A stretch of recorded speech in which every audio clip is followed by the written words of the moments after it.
박사님, 네. 주말 잘 보내셨나요? 아, 주말 잘 쉬긴 했는데 네. 워낙 이런저런 사고가 많이 터졌잖아요, 미국에서. 네. 그래서 약간 긴장감을 갖고 있죠. 이 SVB 사태 때문에 네. 지난주 후반에도 좀 불안했었거든요. 네네. 그런데 오늘은 뭔가 네. 한 주를 시작하는데 하루를 시작하는데 뭔가 공포감이 들더라고요.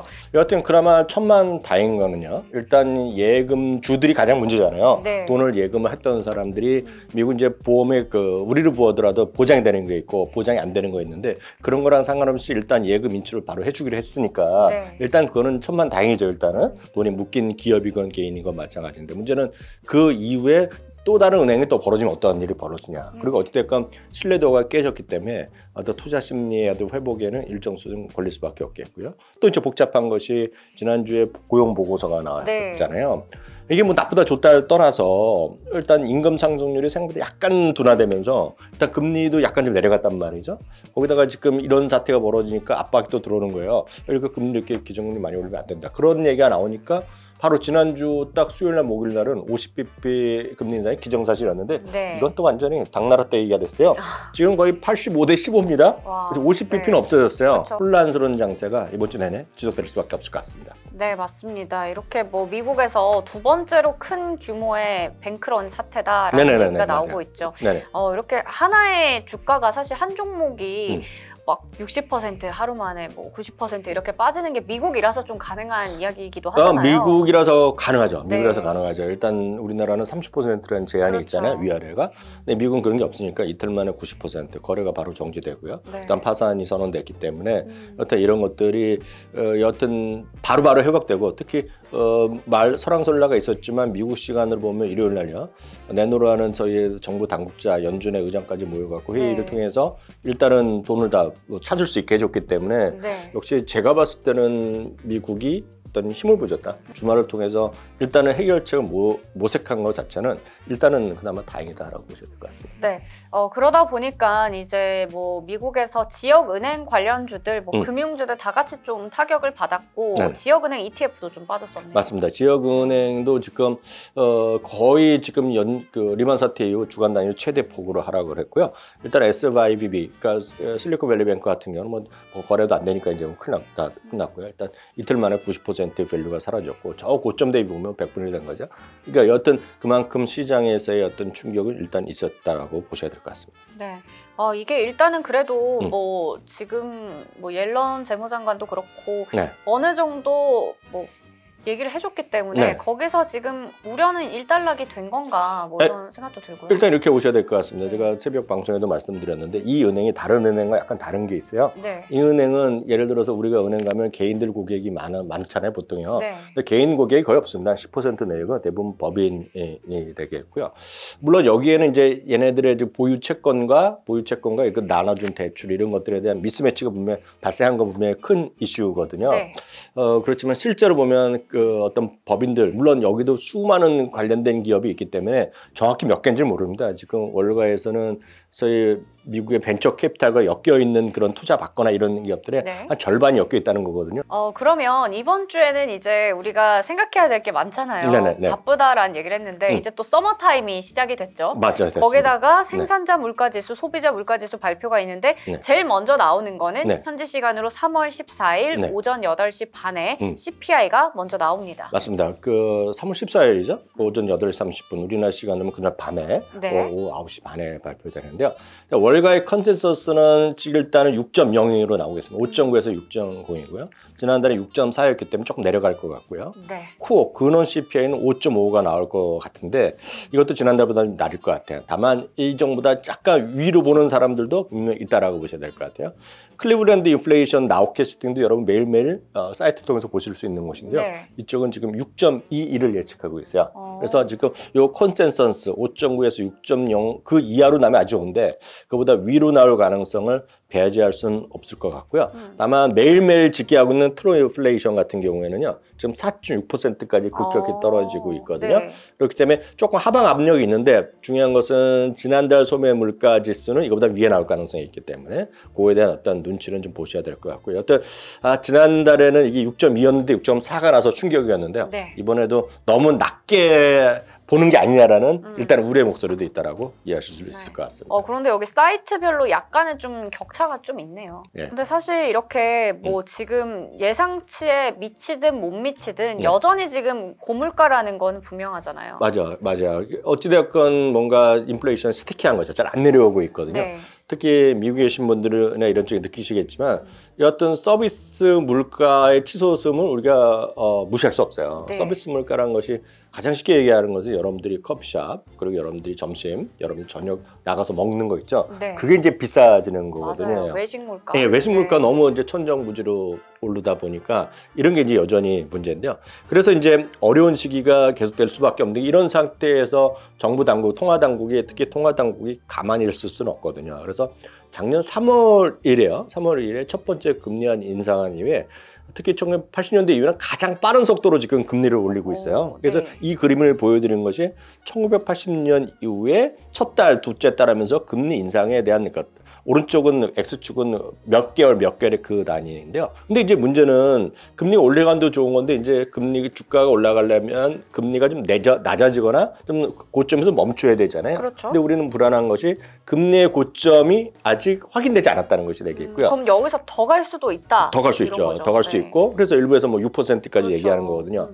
거기다가 일단 금리 올라가면 바로 그 다음 달부터 떨어지는 것이 아니라 일정 기간 평균 6에서 9개월 정도 있는 다음에 떨어지거든요. 그래서 네. 통상 금리가 일단은 고점 찍은 다음에 한 3, 4개월 정도 되면서 이제 주가가 좀 안정될 수 있다라는 기대감이 있는데 자꾸 늦춰지는 거죠. 지금 이러다 보니. 그래서 지금 시장은 약간의 지금 걱정거리가 좀 있다라고 보셔야 되겠고요. 다만 우리가 이제 유의해야 될 것은 그렇다고 해서 주식에 모두 안 되는 건 아니잖아요. 네. 다만 이렇게 금리가 올라가는 와중에서 여러 번 말씀드렸지만 실리콘밸리 이런 은행 사태도 마찬가지지만 정말 꿈과 희망만 넘쳐나는 소위 적자 성장 기업들, 적자 기업인데 성장에 대한 기대감만 있는 것들 이런 것들에 대한 투자는 좀 일단은 유의할 필요가 있어 보입니다. 이렇게 다시 한번 확인드릴 수 있겠습니다. 네, 이렇게 뭐 금리가 계속해서 올라가고 고점을 확인할 수 없는 시점에서는 당연히 금리가 올라갈 때 타격을 받는 빅테크보다는 네. 이걸 잘 이겨낼 수 있는 또 다른 종목을 선별하는 게 중요하겠죠. 네. 그래서 저희가 항상 이 시간에는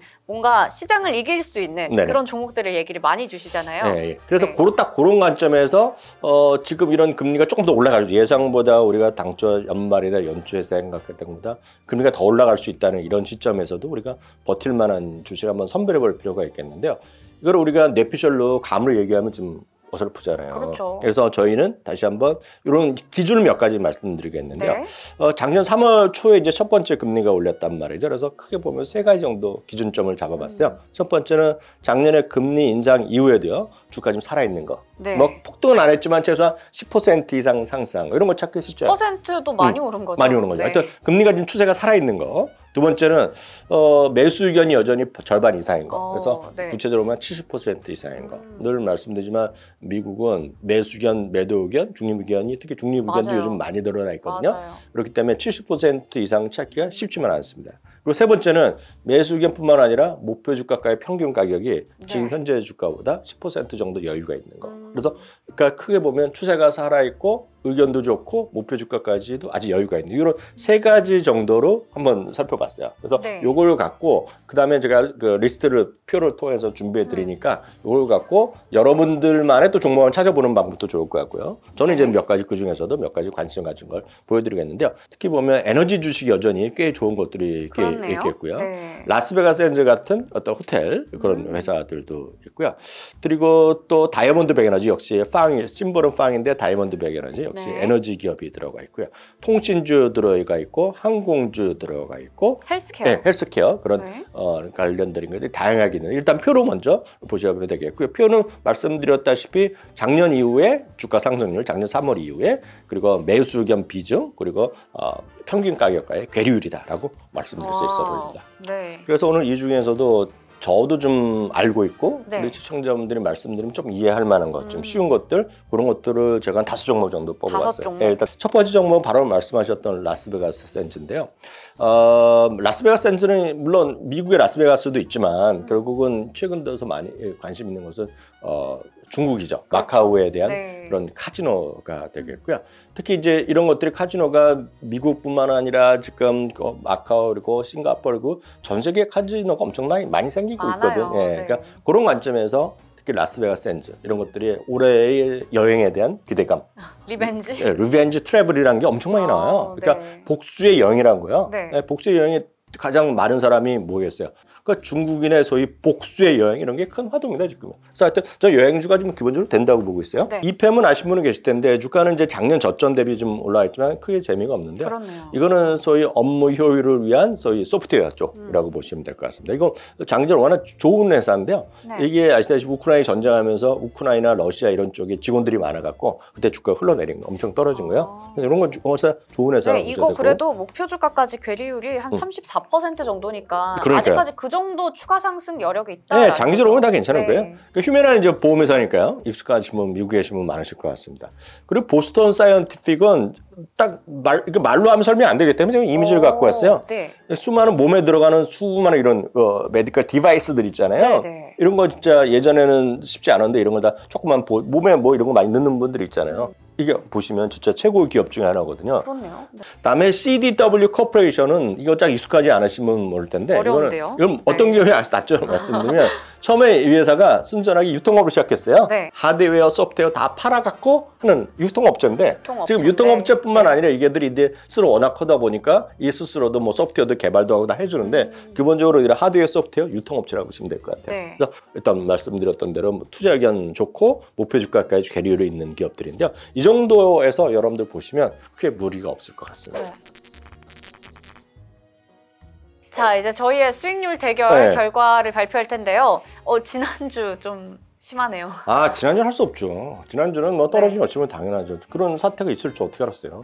그렇죠. 저희는 월요일에 찍으니까요. 아, 그렇죠. 이렇게 또 한번 네, 네. 갑자기 저 위축되어 있었거든요. 아, 굉장히. 위축될 게 어딨어요. 그런 그렇네요. 걸 다 저희는 이해하시는 이 거죠. 사태를 미리 알 수 없었습니다. 왜냐하면 매주 월요일에 촬영을 하고 있기 때문에. 네, 그래서 우리 네. 박사님은 그때 디어를 얘기를 네, 주셨고요. 디어는 7% 빠졌습니다. 한 네, 네. 주 동안에요. 네. 그리고 하얏트 호텔 제가 했는데 네. 10%가 빠져서 네. 저는 굉장히 이게 이해가 좀 안 되기도 하고, 왜냐면 아까 라스베이거스 샌즈를 보면서 맞아요. 얼마나 이거 네. 주가 잘 갈 것 같다 이런 얘기를 했는데 네. 하얏트 호텔 이렇게 한 주 동안 10%라니. 아, 근데 잘 갈 거예요. 다시 회복될 겁니다. 좀 장기적으로 한번 봐야겠습니다. 네. 저희가 얘기하는 종목들이 정말 하루아침 잠깐 수익을 낸다라기보다는 공부를 하면서 지속적으로 체크를 해보자라는 네. 관점에서 얘기 드리고 있으니까요. 네. 그 부분 함께 보시면서 또 수익률 대결은 일종의 약간 재미있게 그렇죠, 좀 그렇죠. 봐주시면 좋을 것 같습니다. 그래서 이번 주는 어떤 거 가지고 오셨어요? 저는 이럴 때는 일단 좀 안전한 걸 가셔야 돼요. 네. 대형주? 네, 대형주적으로 아무리 누가 뭐라 그래도 그냥 버틸 수 있는 것들. 네, 그런 것들이죠. 그러니까 누가 자꾸 이렇게 되면 부채비율도 따지고 적자네 흑자네만 따지거든요. 네. 이 형님 얘기하면은요, 그냥 더 이상 뭐라 할 사람이 없어요. 여기 보시면 다 쓰시거든요. 네. 마이크로소프트입니다. 약간 예상했어요. 네.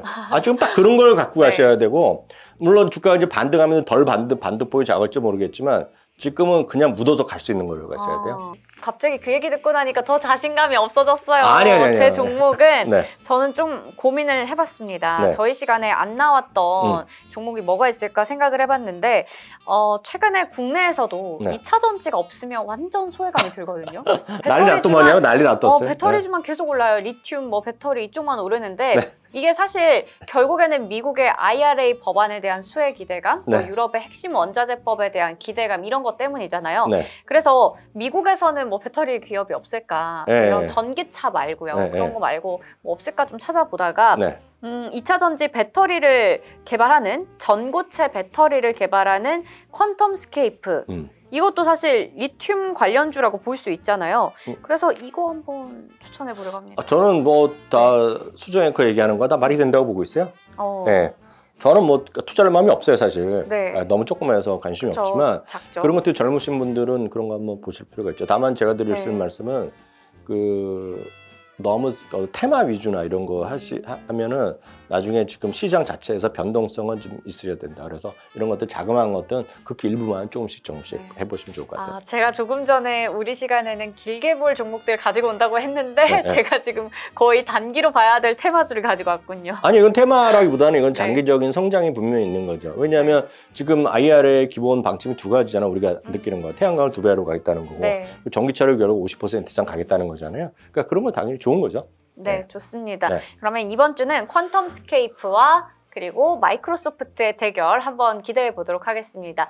여러분 이번 주 한 주의 시작이 뭔가 날씨도 굉장히 춥고 뭔가 복잡하고 어려운 시장이지만 그래도 힘내셔서 좋은 성과 많이 내셨으면 좋겠습니다. 그러면 저희는 다음 시간에 다시 돌아올게요. 안녕.